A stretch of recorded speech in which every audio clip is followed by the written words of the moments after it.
السلام علیکم۔ حسد اور غیبت دونوں ہی دوزخ میں لے جانے والے راستے ہیں۔ حضرت شیخ سعدی رحمۃ اللہ علیہ اپنی طالب علمی کے زمانے کا واقعہ بیان کرتے ہیں کہ میں مدرسہ نظامیہ بغداد شریف میں زیر تعلیم تھا اور میرا وظیفہ مقرر تھا۔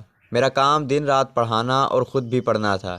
وہاں میرا ایک ہم جماعت مجھ سے حسد کرتا تھا۔ میں نے استاد محترم سے اس کا ذکر کیا کہ اس کا حسد میرے لیے پریشانی کا باعث ہے اور وہ میری علمی قابلیت کی بنا پر مجھ سے حسد کرتا ہے۔ استاد محترم نے میری بات سنی تو غصے میں آ گئے اور فرمایا کہ تعجب ہے کہ تمہیں اس کا حسد پسند نہیں، مگر خود تم غیبت جیسے بڑے گناہ میں مبتلا ہو رہے ہو۔